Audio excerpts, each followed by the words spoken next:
All right, joining me for both an episode of Kabul'd together and Kyiv'd together is Kristy Perano. How are you doing, Kristy? Good. How are you doing?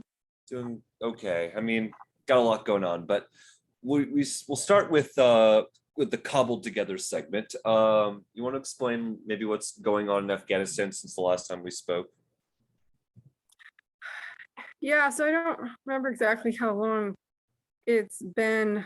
Um, there's for a while things were pretty quiet there. I mean, the Taliban, of course, continued being the Taliban, like not letting women do anything, murdering people and pretending they're not, and things like that.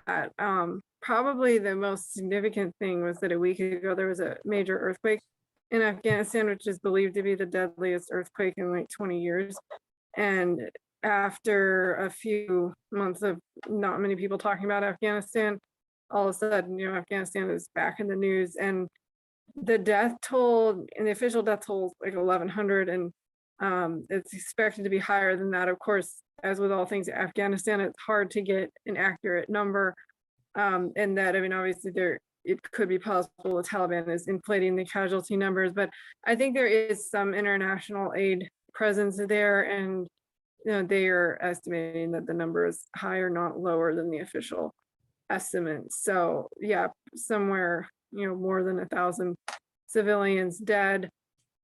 I think, I mean, obviously you have an impoverished country that's had issues with infrastructure, and a lot of people just living in pretty crude mud houses and stuff in these rural areas. And it was, I believe some reports said 5.8, others said 6.1. So anyway, a pretty major earthquake in southern Afghanistan. So yeah, and then I mean, basically all the Western governments continue to claim to be doing everything possible for Afghans while not doing a great deal of anything. I mean, the US, Canada, and Germany are continuing to process visas for people who help them, but then the reality is that there's a lot of very at-risk Afghans that don't cleanly fit into a category that one of those governments has decided they're accepting.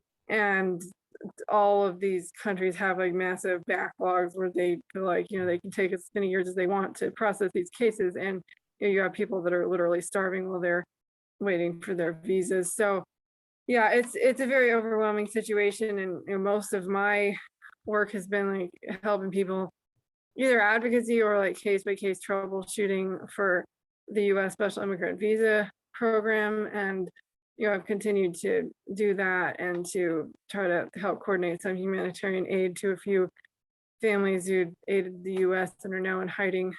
But it's just, the need is overwhelming. It's like so many, because the economy is down like 80% or whatever. So even if someone's not particularly at risk, they could still be starving just because there's no one, in their family able to work.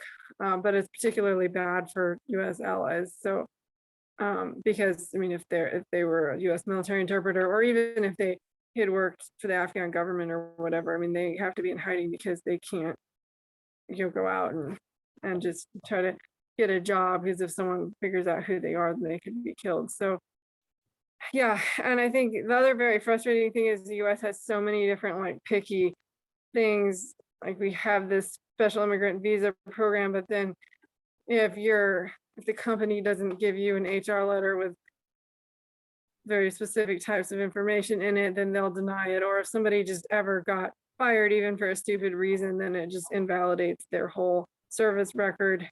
So yeah, I mean, you have these people that are in hiding and starving because they can't work because they work for the US, and then the US will deny them on some sort of a technicality. And yeah, it's very emotionally draining, not only for the Afghans, but also for those of us trying to help the Afghans and deal with constant pleas for help, and much of which is totally outside our power to do anything about.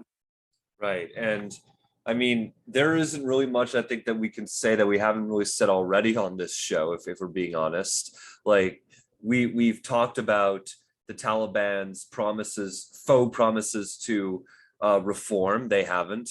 We've talked about the fact they control more territory than they did on the outset of 9/11. the Taliban, I think, have really shown themselves, who they truly are. Like, but and I'm just wondering, is it wise to withhold aid from them, even though we know it's not going, even though most of it's going to end up with the terrorists? Like, is it worth it knowing that some of it is going to end up with the people who seem to really need it?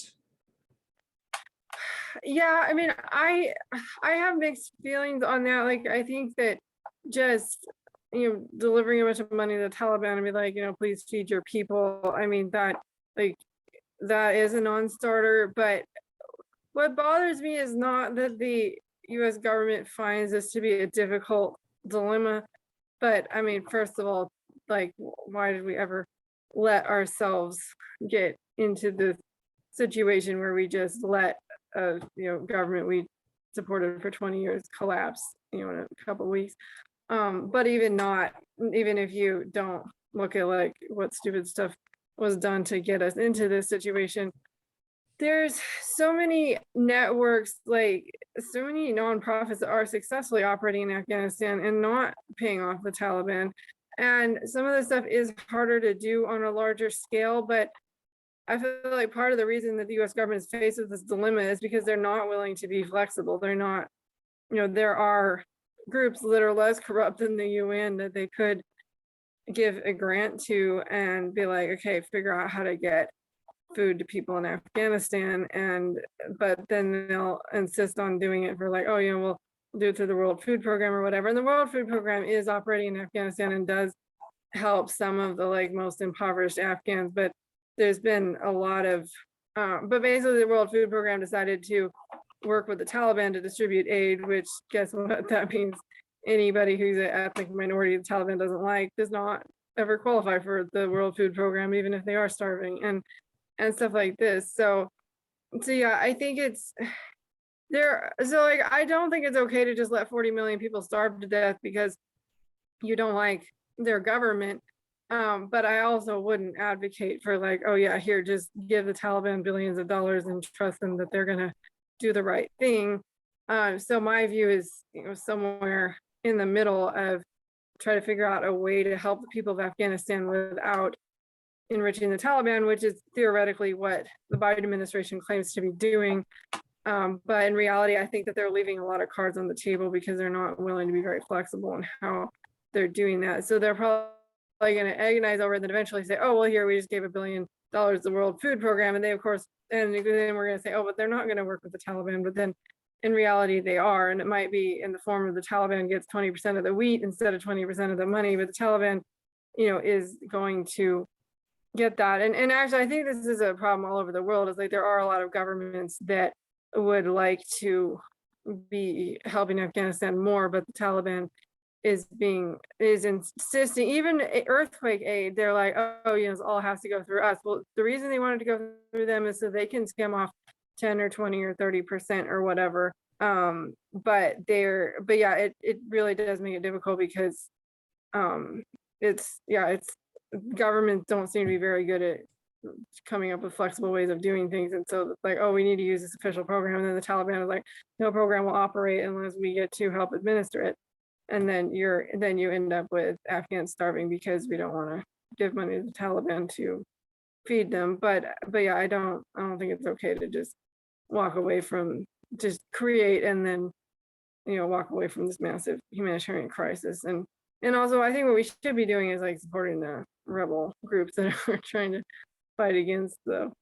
Is there still rebel groups in Panjshir or elsewhere? Yeah, and actually that is growing, and in an interesting incident, there are actually some of the ethnic minority Taliban groups are starting to break away. So the Hazaras are like about 10% of the population of Afghanistan, and they're I think they're like descended from Mongolians, and they kind of look different. They tend to follow the Shia instead of Sunni religion, and the Taliban doesn't tend to treat them very well. But there were like a few Hazara Taliban units, and they've basically now the Pashtun Taliban, which is the majority ethnic group that has almost all the power, they have been getting tired of dealing with their ethnic minority groups, and they actually, one of these Hazara Taliban groups, they were just like, yeah, no, we're just going to disband this group, we're tired of you guys. And they actually that group started fighting back, and they've, I think they're in possession maybe of a few villages, not a whole lot of geographical area, but they kind of fled into a mountainous region, and they're like starting to engage the Taliban. So basically just like an Hazara Taliban regiment that just broke off and joined resistance groups. So most of the resistance groups, a lot of them are ethnic minorities, like either Hazaras or Tajiks, kind of in the north of Afghanistan. There's much more resistance. There are some Pashtun resistance groups as well, but yeah, there's a growing number of resistance groups. The problem is that, it's not hard to find a few people and some weapons, but it kind of remains to be seen, well, how much international, even behind the scenes support will they get, and how successful they'll be. But basically the resistance groups are now doing what the Taliban themselves had done for the last 20 years, is doing guerrilla warfare. So the Taliban have these checkposts or whatever, and they just, sneak out of the mountains and shoot a few Taliban and then sneak back to the mountains, and doing that kind of thing. But it's every day now. There's there's at least a couple or a dozen or 50 Taliban killed in attacks here or there. So yeah, there's more and more of that, and kind of the jury's still out on how successful it will be, and some of it depends on whether the international community, at least behind the scenes, supports some of those rebel groups. Right. I guess the only worry I have is that the Azari Taliban is because they're majority Shiite. If they gain their independence, they could potentially align themselves with bad actors like the Iranians or the or even worse, the IRGC. Yeah, that definitely could happen, and yeah, the Hazara people do tend to be more aligned with Iran. But I mean, I would say so. Well, and then also, the other major non-Taliban military group is ISIS. So there is an ISIS-K in Afghanistan. So basically, I mean, the Taliban has the most power now, but in terms of rebel groups, there's ISIS, and they have succeeded in doing some pretty major bombings and a lot of disruption. I mean, they're enemies of the Taliban, but I wouldn't, consider them the good guys. They're basically just an even worse version of the Taliban. And there's a lot of, I think, show in that the Taliban will say that they're fighting ISIS, and they'll go kill some people who probably aren't ISIS, say they're ISIS. So there's all of that goes on, but there is a ISIS element that has been doing suicide attacks and stuff like that against the Taliban. And then most of the other groups, most of the population of Afghanistan is Muslim, so some of them call themselves like the Islamic Liberation Front or something like that. The major one is a National Resistance Front, which is like a Tajik led group, and then there are some others from there, but I would say in general ISIS is worse than the Taliban, and in general the other rebel groups, even though of course I probably have significant disagreements in ideology with all of them, but in general they're going to be less extremist than the Taliban and more pro basic human rights and that sort of thing. But you're right, if you have someone that because of ethnic tensions breaks away from the Taliban, that doesn't mean that they aren't going to go on to be bad actors later. And I think there's just a lot of alliance switching just based on convenience that goes on. So some of these, there were people that worked for the previous Afghan government that have switched sides to the Taliban, but then any of these rebel groups, if they start to pick up steam, or if they get possession of a couple provinces or whatever, then you're going to have people that are like, oh yeah, well, let's join the winning side. So yeah, you have that. But I would rather, if the National Resistance Front succeeded in taking over that north of Afghanistan or something, I think the human rights situation would be a lot better than the Taliban controlled areas, and I think they would be less of a world nuisance. So I don't know if it's going to happen or not, but I for one would really like to see at least part of Afghanistan fall into control of basically any non-ISIS rebel group. I think would be an improvement on the Taliban. Oh, for sure. I think since we want to keep this short, I might as well move into the Kyiv'd together segment. Since you haven't been following this much, I guess I can give the update on what I know, which is that from what I've been hearing, Russia has been making steady progress in conquering the Donbass. Apparently, they've taken Severodonetsk, which means that they are very close to controlling all of the Luhansk province, which is like one of the two provinces that that are part of the Donbass. So the situation for a long time has been that Russia basically has taken almost all of Luhansk. They also control about half of the Donetsk province. So from what I'm hearing, they're very close to potentially taking all of Luhansk because they've taken the critical city of Severodonetsk, which means that they're, I think, so that's going to be an interesting battle to watch. It's also worth noting that if Russia does succeed in taking the Donbass, the next place to watch could potentially be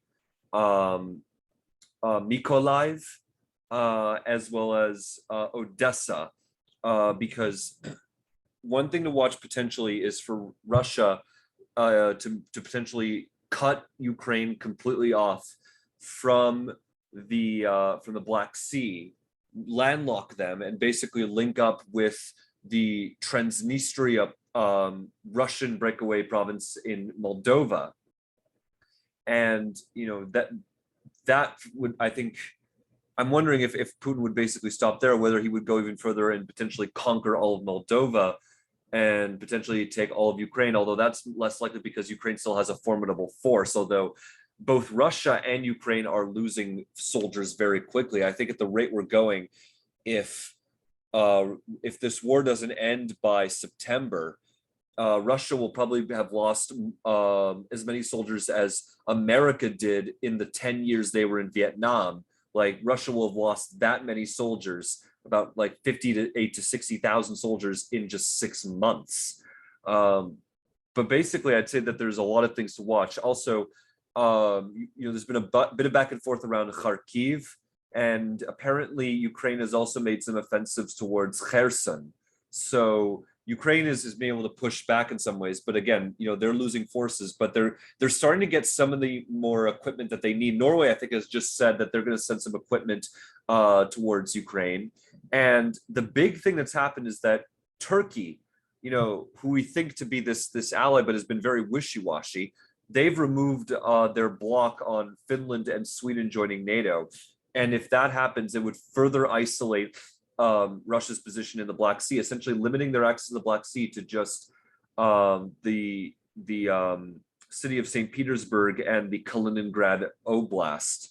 It's sort of like this exclave of Russia on the Black Sea. So I'm just sort of wondering, do you have any thoughts on that? Because I was hoping to be as concise as possible there.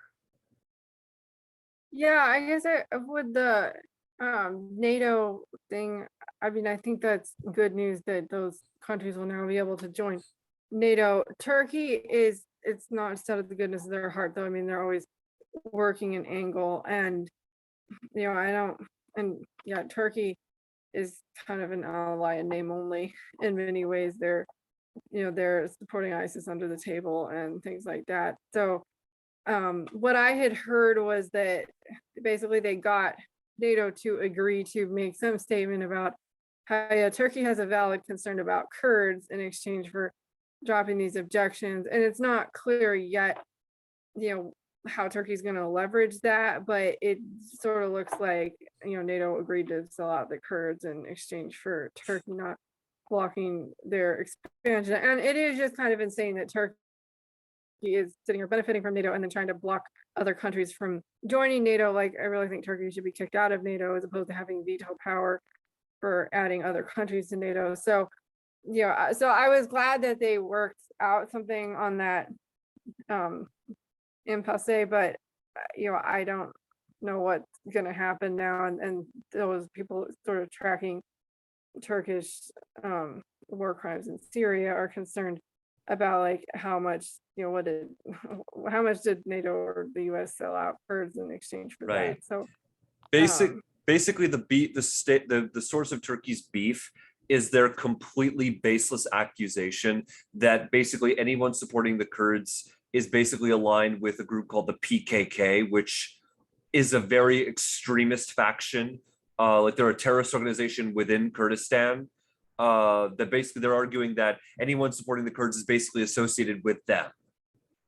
Yeah, and they will even like throw people in jail for speaking Kurdish in Turkey, because basically by being a Kurd and existing, you are, you know, probably a terrorist according to Turkey's definition of terrorism. So, you know, they really just use terrorism to give themselves a blank check for like human rights abuses against Kurds, that they have this like crazy thing. I mean, there is a significant Kurdish population in Turkey, but especially any of the ones that actually want to, you know, exercise their religion, or sorry, not their religion, I mean their language or their culture.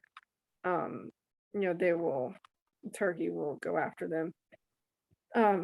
So yeah, so Turkey will, and Turkey loves to just claim that everybody who's Kurdish in any way is associated with this PKK group, and that's a whole debate also, because I think like within PKK, there are different factions there as well. So there are people that are in some way PKK that are not advocating for like, you know, car bombs in Turkey. But if you listen to Turkey, basically every Kurdish person who exists supports PKK and, you know, wants to bomb Turkey. So yeah, but most Kurds are not in PKK, and the YPG, which is another Kurdish organization, was basically what allied with the US to eliminate ISIS, with far fewer loss of American lives than it otherwise would have taken. And the reason that ISIS has not recovered power in Iraq and Syria is because of the Kurdish groups that continue to keep ISIS at bay. So, you know, if the US is going to sell out the Kurds yet again and walk away from that, and if Turkey has their way, they will go in and attack the Kurds, and the Kurdish, you know, government of Rojava in Syria will collapse, and then Turkey will install these like Al-Qaeda type mobsters as their proxies, and then ISIS will resurge. So Yeah. Turkey is not our ally in terms of Syria policy, and that's one thing that concerns me, is how much, you know, did the NATO sell out the Kurds, and that kind of remains to be seen. Yeah, I mean, I think for a while it was the first few weeks of the war, it was like sort of shocking how where Russia seemed to have the upper hand, and then it seemed like Ukraine kind of got the upper hand, and now it seems like it's more of a stalemate, with Russia kind of regathering strength, at least in some regions. But like you are, I was glad to see that I saw that the US had approved an aid package, including some long-range missiles that Ukraine's been asking for months and stuff like that. So it is good to see that they're getting some more hardware from these other countries. And also, I think at the G7 summit, I think they kind of reiterated support for Ukraine. Although, I mean, I think all those countries that talk about how their undying support for Ukraine, I mean, all of them have been guilty, I think, of not supporting Ukraine as much as they could, at least in terms of providing military hardware in a more timely manner. But at least they are like finally doing stuff they should have done a few months ago. Mm-hmm. And you also mentioned, like, you know, we should totally expel, you know, Turkey from NATO, and that's all good and fine, and we all should do that. But I would like to point out that you know, Turkey, you know, does control the straits of Turkey, including the Straits of Hormuz, and I'm confusing that, but there's the Turkish Strait and the Bosphorus Strait. Anyway, I'll look this up and confirm it to you. But there's basically two straits that basically control access to the Black Sea and to the rest of the ocean. So, and basically Turkey is basically the thing that's kept Russia's naval forces contained within the Black Sea. And so we often say that if we're given the trade of, you know, we kick out Turkey, but we get NATO and Sweden, a lot of us would probably take that deal. But you know who else would take that deal? Putin. I'm sure he would take that deal as well.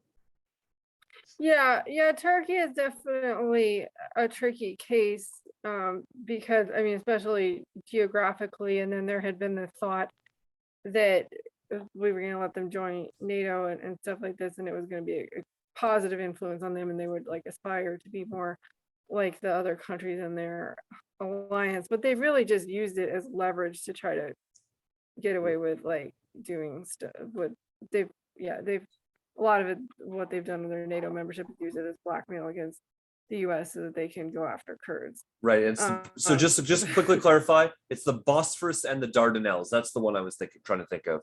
Anyway, you were saying. Yeah, but I mean, you are right that when you have it's not a cut and dry issue, because if you do just like play total hardball with Turkey, then they are geographically positioned well and things like that. But honestly, like successive US administrations have been completely bullied by Turkey, and the US shouldn't be being bullied by Turkey. Like we should come up with better ways of dealing with them than just like pretending that they're not an issue. And I mean, in the Trump administration, they had sort of an awkward piece, but they did have a piece there where they had US troops embedded with the Kurds, and Turkey didn't shoot at the Kurds because they knew that the US wasn't going to appreciate it if our troops got shot.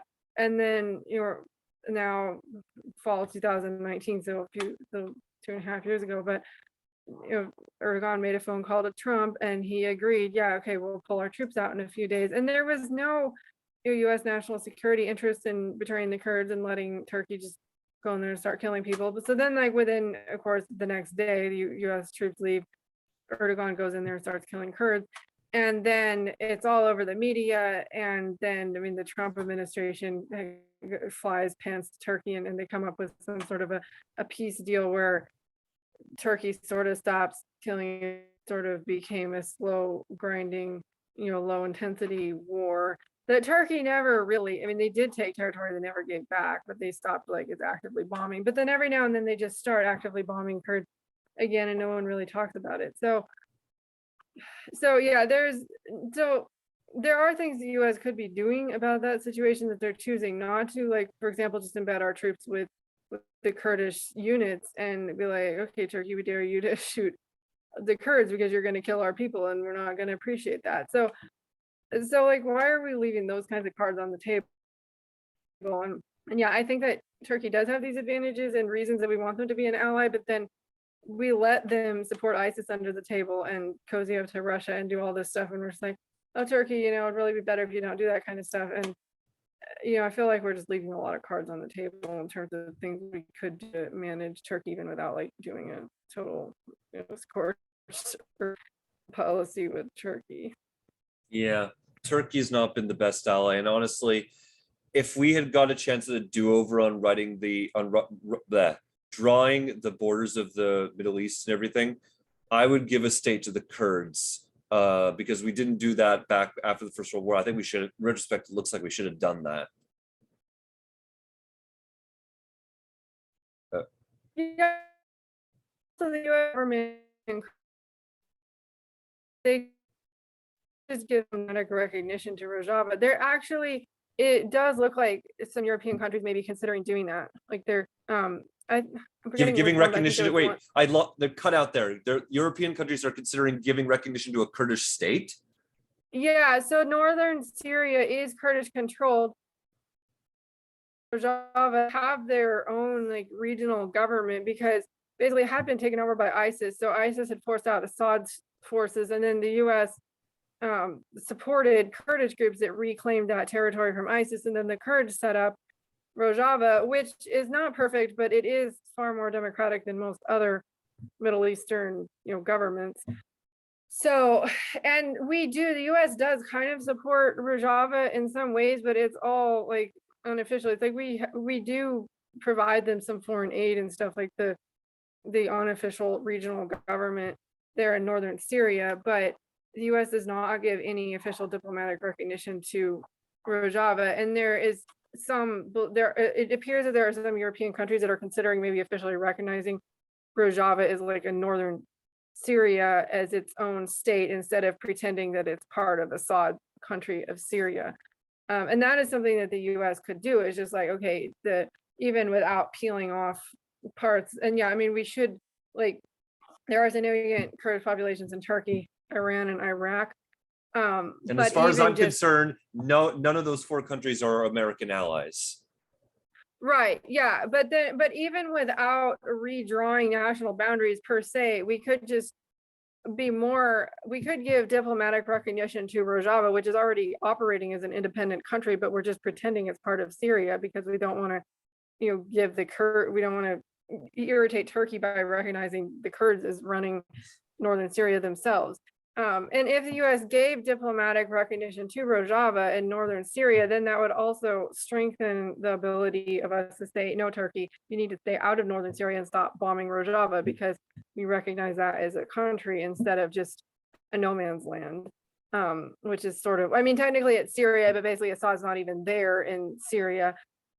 So yeah, I mean, and there may be some movement towards that, but it kind of remains to be seen. I think there's one country that is about to or has recognized Rojava, and so I mean, we could, and some people feel like Erdogan kind of overplayed his hand on trying to stall Sweden and Finland from joining NATO, and there could be a backlash to his like unreasonable anti-Kurdishness in terms of countries saying, yeah, okay, we realize Rojava exists.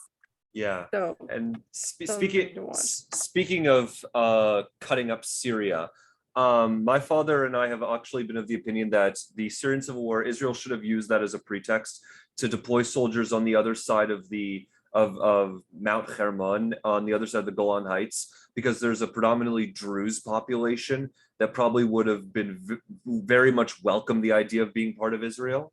You know what I mean? I guess I'm not. And this is in southeastern Syria. Okay. Okay, southeastern Syria bordering Israel then? Yeah, there's like a small Druze population that probably would have welcomed the idea of being part of Israel. So I'd say Israel probably should have taken that territory, in my opinion. Yeah, I think like there was a lot of missed opportunities in Syria. Like the world just sat back and watched ISIS take over. And Russia, we should give them credit where credit is due.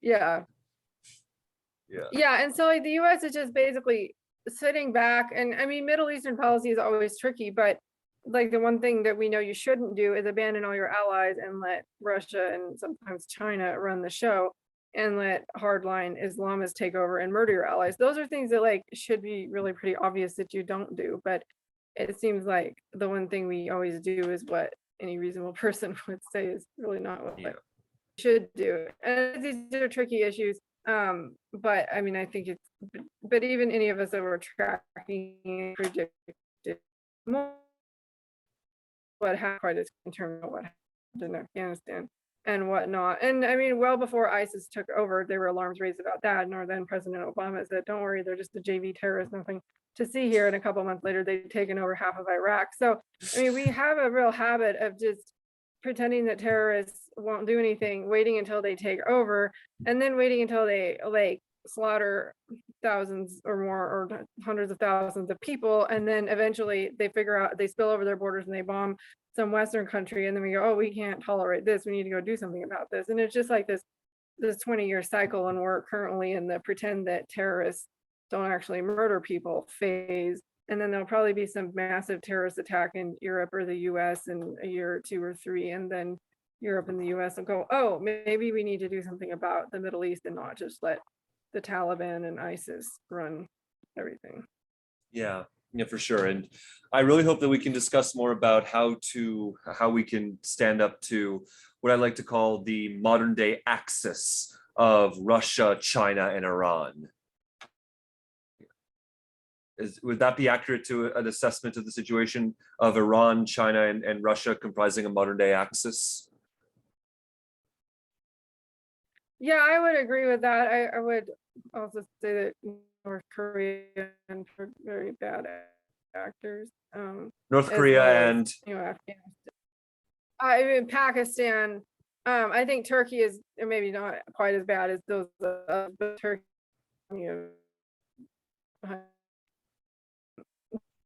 Also, Taliban hasn't really figured out.